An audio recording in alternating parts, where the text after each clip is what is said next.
पर्यावरण। लंबी छुट्टी के बाद जब रवि स्कूल जा रहा था तब उसने देखा कि उसके स्कूल के निकट खेल के मैदान में खुदाई हो गई थी। वहीं एक मैदान उनके खेलने के लिए वहां पर था। लोगों ने बताया कि वहां अनेक फ्लैट वाली एक बड़ी इमारत बनेगी। जब रवि को समझ में आया कि मुलायम घास, गेंदे के फूल एवं तितलियों वाला विशाल मैदान अब हमेशा के लिए नष्ट हो चुका है तो उसकी आंखों में आंसू छलकने लगे। उसने यह बात अपने सहपाठी को बताई।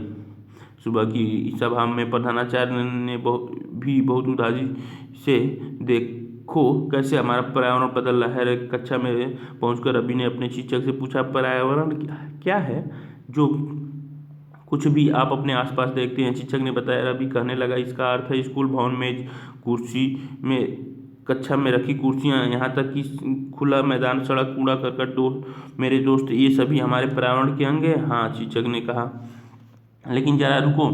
कुछ वस्तुओं का निर्माण प्रकृति ने किया, जैसे पर्वत पर नदियाँ, पेड़, प्राणी, जबकि अन्य का निर्माण मानव ने किया, जैसे सड़क, कार, कपड़े, किताब आदि।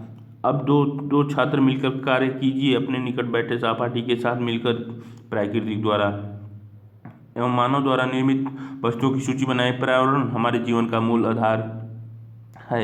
यह हमें सांस लेने के लिए हवा, पीने के लिए जल, खाने के लिए भोजन एवं रहने के लिए भूमि प्रदान करता है। मानव इस प्राकृतिक पर्यावरण में कैसे परिवर्तन करता है? कार का धुआं वायु को प्रदूषित करता है, पानी को पात्र में एकत्रित किया जाता है, भोजन को बर्तन में परोसा जाता है और भूमि पर कारखानों का निर्माण होता है। मानव कार, मिल, कारखाने और बर्तनों का निर्माण करता है। इसी प्रकार से मानव प्राकृतिक पर्यावरण में परिवर्तन करता है। रवि, परमजीत जैसी, मुस्तफा, आशा सभी यह सूची बनाने के लिए उत्सुक थे। इकबाल ने पूछा, माया पर्यावरण क्यों बदल रहा है? शिक्षक ने उत्तर दिया, ऐसा हमारी जरूरतों के कारण होता है। ये दिन प्रतिदिन बढ़ती रहती है।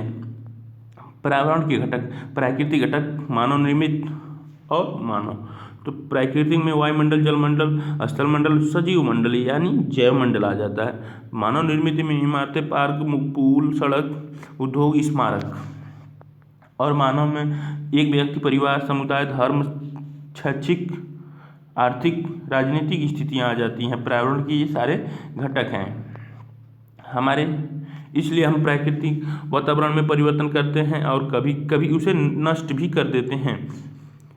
ऊपर के वार्तालाप से आप समझ गए होंगे कि किसी भी जीवित प्राणी के चारों ओर पाए जाने वाले लोग, स्थान, वस्तुएं एवं प्रकृति को पर्यावरण कहते हैं। यह प्रकृति को मानव निर्मित परिघटनाओं का मिश्रण है। प्राकृतिक पर्यावरण में पृथ्वी पर पाई जाने वाली सजीव एवं पाई जाने वाली जीवी एवं अजीवी दोनों परिस्थितियां सम्मिलित हैं।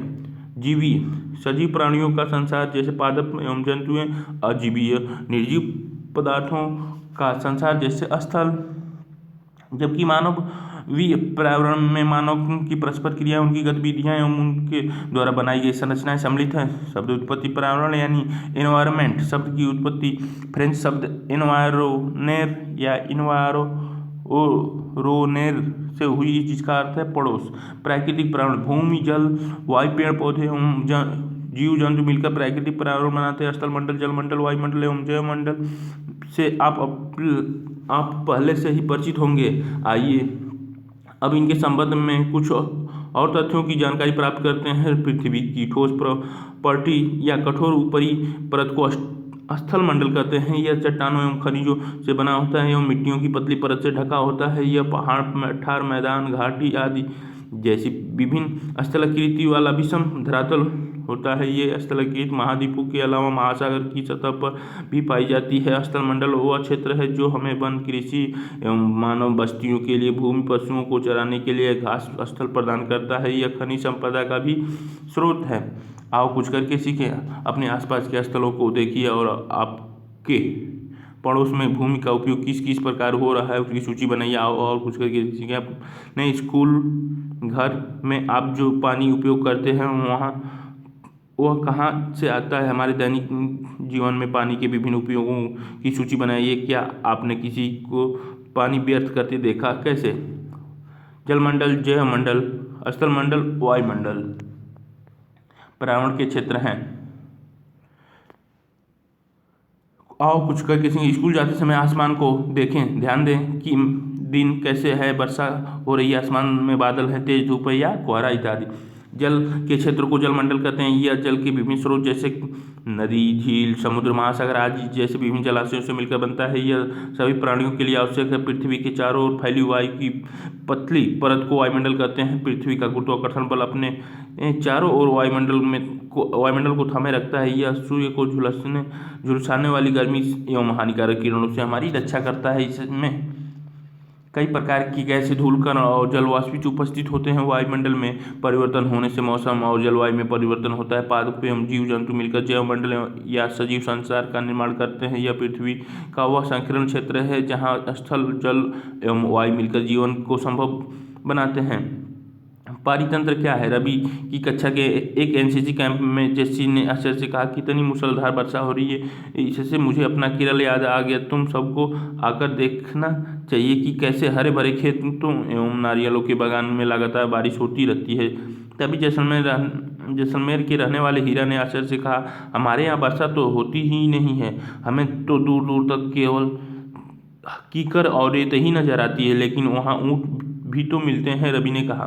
पारितंत्र शब्दावली में पारितंत्र वह तंत्र जिसमें समस्त जीवधारी आपस में एक दूसरे के साथ तथा पर्यावरण के उन भौतिक एवं रासायनिक कारकों के साथ परस्पर क्रिया करते हैं जिसमें वे निवास करते हैं। ये सब ऊर्जा और पदार्थों के हस्तांतरण द्वारा संबंध है। आओ कुछ करके सीखी। कहानी के बच्चों की तरह आप भी अपने पर्यावरण के स्थानों का चित्र और फोटो बनाइए। ये रहा परितंत्र, एक ताल का पारितंत्र।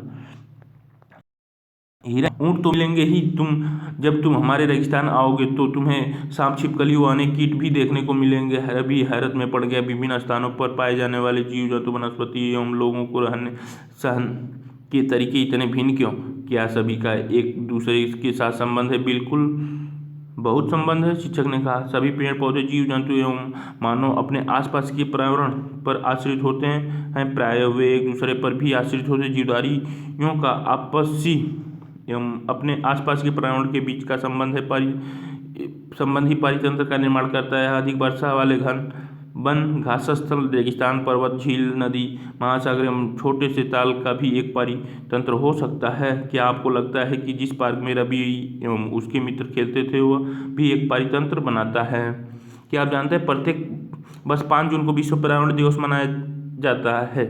शब्दावली वस्तु विनिमय पद्धति, वस्तुओं का अदला बदली का व्यापार जिसमें धन का प्रयोग न हो वस्तु विनिमय कहलाता है। मानवीय पर्यावरण, मानव अपने पर्यावरण के साथ पारस्परिक क्रिया करता है या उसमें अपनी आवश्यकता के अनुसार परिवर्तन करता है। प्रारंभिक मानव ने स्वयं को प्रकृति के अनुरूप बना लिया था। उनका जीवन सरल था और आसपास की प्रकृति से उनकी आवश्यकताएं पूरी हो जाती थीं। समय के साथ कई प्रकार की आवश्यकताएं बढ़ी। मानव ने पर्यावरण के उपयोग और उसमें परिवर्तन करने के कई तरीके सीख लिए। उसने फसल उगाना, पशुपालन एवं अस्थायी जीवन जीना सीख लिया। पहिए का आविष्कार हुआ, आवश्यकता से अधिक अन्न उपजाया गया, वस्तु विनिमय पद्धति का विकास हुआ, व्यापार आरंभ हुआ और वाणिज्य का विकास हुआ। औद्योगिक क्रांति से बड़े पैमानों पर उत्पाद प्रारंभ हो गया। परिवहन तेज गति से प्रारंभ हुआ। सूचना क्रांति से पूरे विश्व में संचार सहज और द्रुत हो गया। क्या आप जानते हैं कि आप गर्मी में रसीला तरबूज और सर्दी में भुने हुए मूंगफली खाना क्यों पसंद करते हैं? प्राकृतिक एवं मानवीय पर्यावरण के बीच सही संतुलन होना आवश्यक है। मानव को पर्यावरण के साथ समरसता से रहना, उसका उपयोग सीखना चाहिए। रवि की कक्षा में मिजोरम की एक लड़की नूरी, वो अक्सर अपने स्थानों की हरियाली की बात करती रहती है। खेल का मैदान नष्ट होने के कारण रवि को उदासी देखकर नूरी ने उससे आने वाली छुट्टी में अपने घर मिजोरम आने को कहा। रवि के शिक्षक ने सभी बच्चों से कहा कि छुट्टियों में वे जिन स्थानों पर जाएंगे वहाँ के भूदृश्य, घर और लोगों के क्रियाकलाप के चित्र बना कर लाएं। आओ करके सीखें। अपने पड़ोसियों को किसी बुजुर्ग व्यक्ति से बात करें और उन्हें निम्न जानकारी प्राप्त करें।